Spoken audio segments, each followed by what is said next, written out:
harsh. They have said that, in fact, the Philippines will be the Ukraine of Southeast Asia. And how do we respond to that? And how do we assure the rest of ASEAN that we aren't troublemakers? Wala na, wala na tayong kasama sa mga kapitbahay. Kung barangay ASEAN yan, tayo na lang yung iisang kontrabida. Paano ba yan? While others doubt our intentions given the perceived or actual leaning towards the United States. So there's a level of suspicion we cannot deny. And they have been very forthright in Singapore, in Malaysia, and other countries about the dangers the Philippines will be bringing to the entire region by, in their words, volunteering to be the front line in the imminent war or violence between the two superpowers.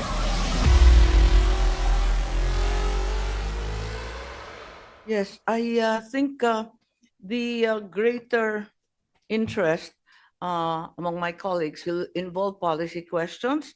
So in your submissions, as well as in your repeated appearances in the Senate, the Secretary has repeatedly asserted the DFA's desire to engage China and other stakeholders in the West Philippine Sea and the South China Sea in pursuing effective diplomacy, meaningful dialogue, pragmatic approaches, and other peaceful means.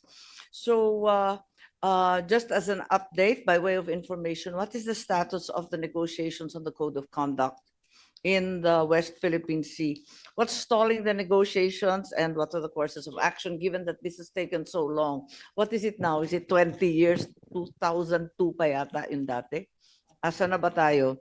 Actually, Your Honor, it's approaching. It's just like the DOC, it's approaching about the same time. But if I just give a perspective, Your Honor, in 2023, it was the decision of the ASEAN foreign ministers that this code of conduct be I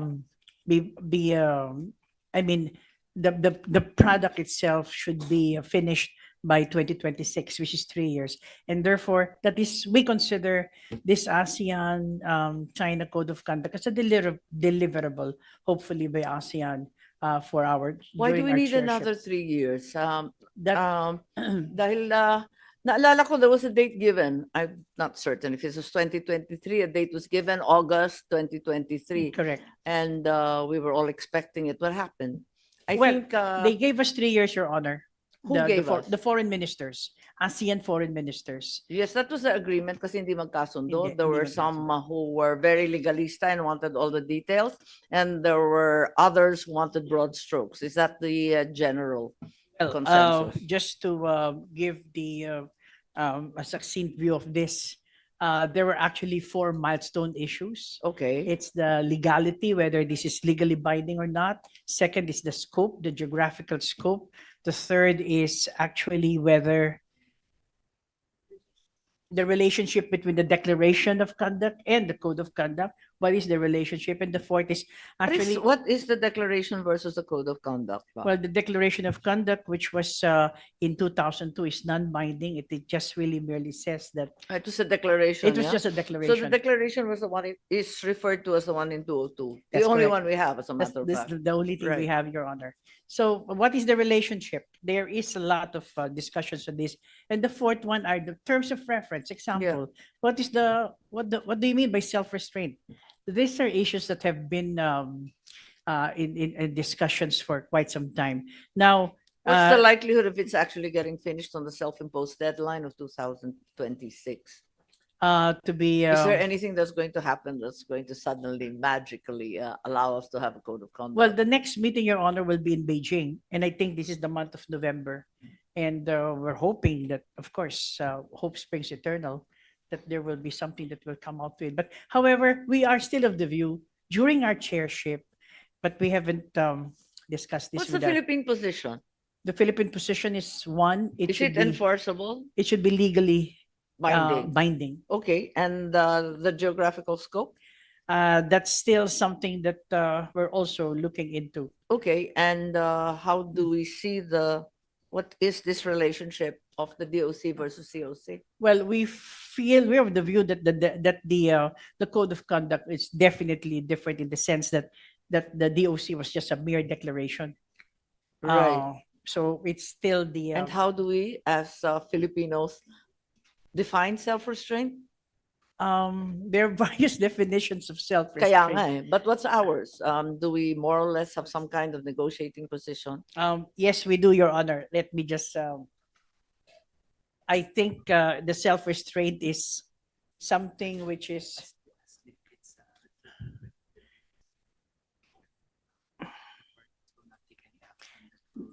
basically, Your Honor, that the parties will not take any action whatsoever. But it's the whole gamut of discussions on this. And well, China has also its own definition. Yes, and what is that? Because then you proceed to the definition of the actions. What will actions encompass?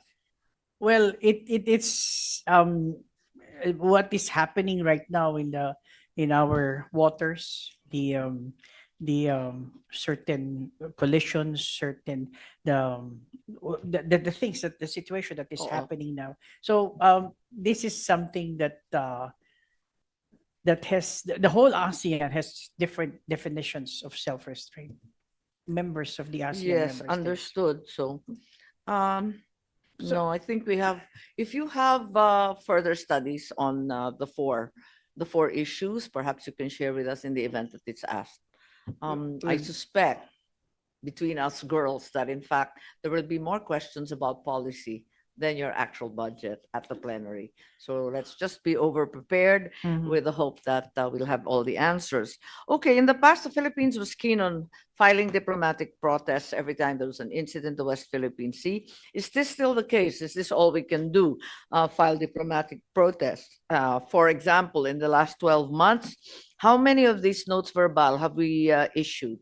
And what are the practical effects of this barrage of protests? Is there an alternative? I know that in the past, the secretary has said that bicameral and regular meetings with the China officials is always in order, in addition to the protests.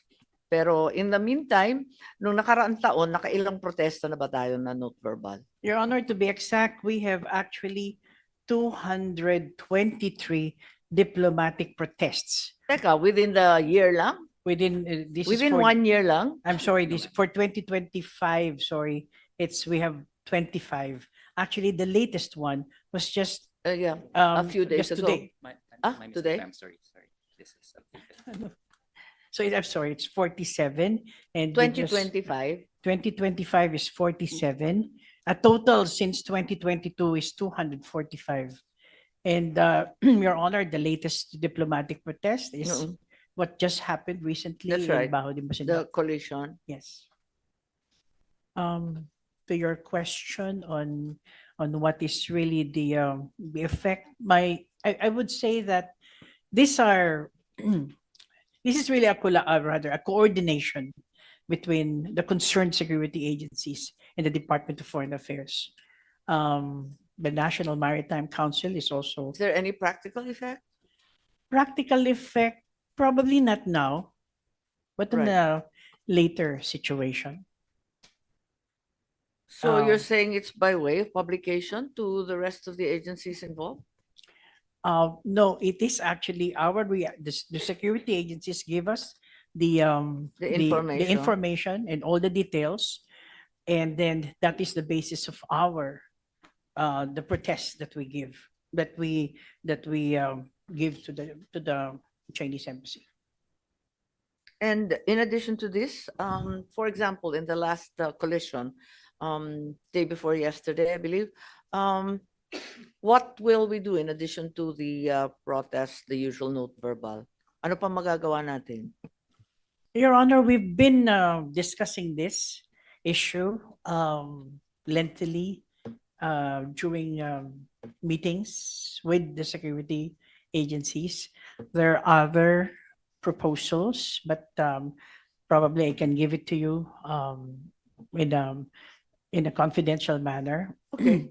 Yes. But of course, like most Filipinos, the senators are all very frustrated by the single effort of note verbal to no practical or significant or visible effect. Hence, we'd like to know what the other alternatives are. What else can we do? You have said in the past that bilaterals and constant dialogue is the answer. We know that, but is there anything else that we can do? So perhaps that's what we need to answer, because this will inevitably be asked, I believe. Yes, Your Honor. We are ready, but this is in collaboration with other concerned government agencies. So what are the concrete ways by which the DFA engages China? I know that you have regular ministerial meetings. That's What correct. else are there? And there are the ASEAN multilaterals. What else are there?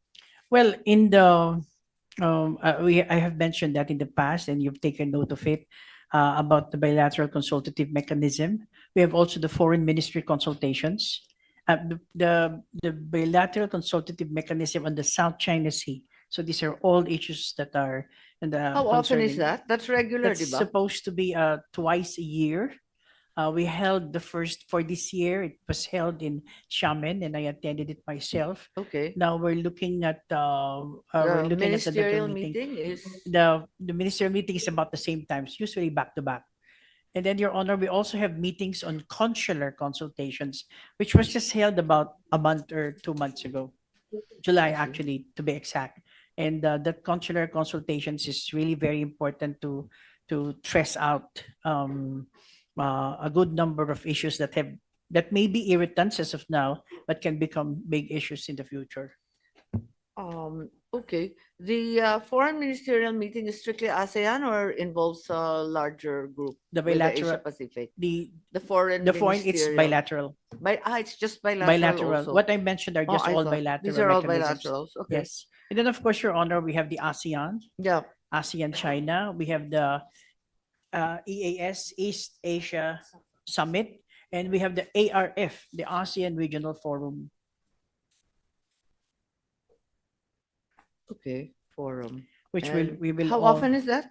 The East that's Asian Summit is it's once a year, usually during the ministerial meeting and post-ministerial conference. And okay. for when we chair next year, that will be sometime in July. Okay.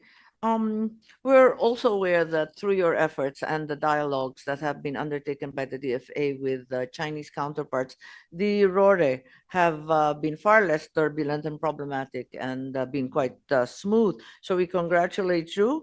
Can the DFA cite other positive results from all these dialogues you've undertaken? Are these dialogues actually working? I know it bore fruition in terms of the RORE. Is there anything else we can look forward to? Your Honor, I can just cite an example on the RORE particularly. There had been certain discussions also on the number of ships, the distance between the vessels to that of the Sierra Madre, and the tonnage. There's a constant review of the discussions based on the provisional understanding, which is the one that is really carrying the RORE. So the constant review is as it says, constant and continuing. Okay, so Your Honor, sorry, yes. but I just want to add the bilateral consultative mechanism has also a Coast Guard component, and hopefully there will be a conclusion of the Coast Guard, the Philippine Coast Guard and the Chinese Coast Guard. What do you mean by conclusion? There is some kind of an MOU. I see. For them to on certain issues that involve them, and we also have pending is something on the oceanographic, the ocean meteorology cooperation, and this is under the OST. Does this have to do with the exploration that's being revived by Manny Pangalinan's group? No, Your Honor. Iba pa yun? Iba pa ho to. Kasi parang revive nila yung dating usapin ni Secretary Locsin. That's true. But this is different. Yun entirely private na yun. Yes. Kasi dati hindi siya totally private. Yes, it's now private, and there are other considerations to the MVP proposal. I see. Okay. So in an ideal world, the arbitral ruling should have been enforced in all points. However, there is no international mechanism for this, as we all understand. Um, are there ways that the DFA can somehow give effect to that ruling? We have in many of our political consultations, numbering just for this year about 40 plus. There's always a discussion on the arbitral award. Right. So well, we there are times there are countries like-minded countries that have resulted to how do you say this recognizing the arbitral award. There are Such some countries as, India. yes, so India. But are there any other claimants that have commented on the arbitral award? Well, I mean, Vietnam, Indonesia, the rest, Taiwan. the again, Vietnam has there is a certain recognition. Yeah, because they have counterclaims as well. Yes, yes, Your Honor. So I was wondering what's the position of the other countries vis-a-vis the arbitral award. And the other question would be, does China continue to maintain its hardline stance that it is illegal and not worthy of Yes, Your Honor. cognition? They do. It's still the same The hardline same, award. the There's same no. position of China on the arbitral award. So why do you say that Vietnam sort of recognizes? Um, I guess I cannot speak on behalf of Vietnam, but there is a certain degree of recognition. Yeah. Um, but during further discussions, but there is recognition. Yes, I believe so. I think in the ASEAN, they're all very respectful of the fact that a judgment was made and that it has to be recognized. Okay, the Philippines will be ASEAN's chair next year, and there are observations that I know that the secretary belies this, and we're all cognizant of the ASEAN way. But having said that, the reality is the Philippines is the outlier in its stance. Very close to its defense strategic partner, the US, whereas Indonesia and Vietnam are very careful to balance the two superpowers, and others are clearly much, much closer to China than they are with the United States. It's very hard to deny that the Philippines has drifted very close to the United States. So, can we allay the suspicions of our ASEAN neighbors in some way? We should be thinking, after all, about ASEAN centrality and what is good for the region, while others doubt our intentions, given the perceived or actual leaning towards the United States.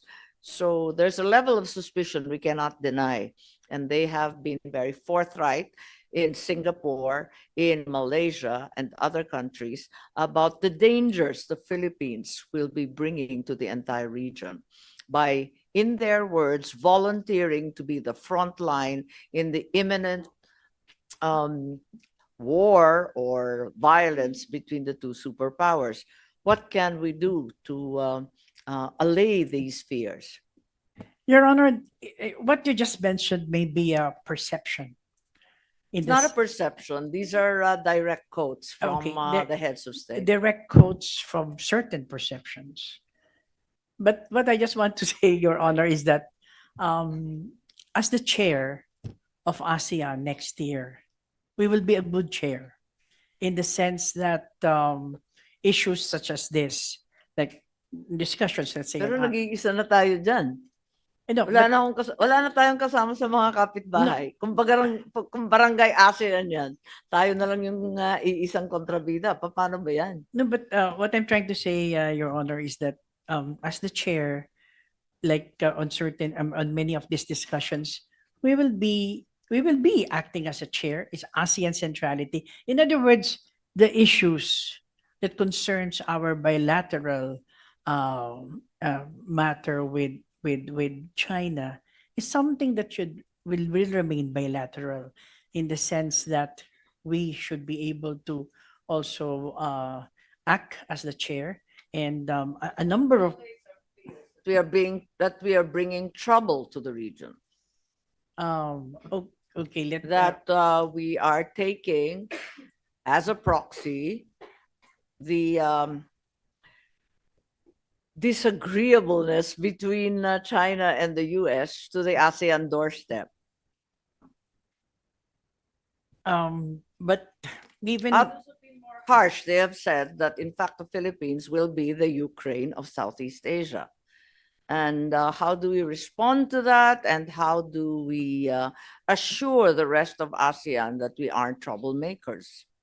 well, Your Honor, in our discussions, even now that Malaysia is the chair of ASEAN, um, we've been very keen on the cooperative mechanisms that has been in the discussions. We do not block consensus. We're always part of the consensus. Um, and like just for another example is that, let's say, the issue of Myanmar, which will be definitely a discussion, and one of our responsibilities as ASEAN chair, we will always um, relate and coordinate with our ASEAN member states.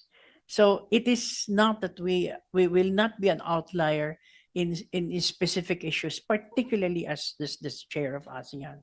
We will be very I understand, but we're avoiding the elephant in the room. It's really the West Philippine Sea and the South China Sea, and many of our neighbors are deeply concerned, as well as the next topic, of course, inevitably the Taiwan Straits. So we have talked about this before. We've had a hearing about the One China policy. In case something happens in Taiwan, once again, I have to ask you by way of budget. Um, the evacuation of so many Filipinos cannot be encompassed by your allocation of 1.26 billion. In the case of OFW's jurisdiction over their concerns is supposed to be largely the DMW, not primarily with the DFA. Is that correct? It's correct, Your Honor. Will that hold true as well in Taiwan? Yes, Your Honor. It will be DMW who will be in charge of evacuation or extraction of our DMW has even less money than DFA for a massive evacuation initiative. I think the last time we tried to count, it was upwards of 220,000 unofficially. And who will be the lead agency? Kayo ba? Is it DFA, DMW, or DND? Kasi nag-volunteer din ang DND na tumulong sa mga barko ng Navy, na iilan lang naman. Sino ba ang lead niyan? Your Honor, it's DMW. DMW pa rin ang lead. Yes, yes. In fact, they said that Pero wala nga silang pera eh. Mas less pa nga yung pera nila kaysa sa inyo. sabi po nila, hihingi daw po sila ng pera pa sa inyo.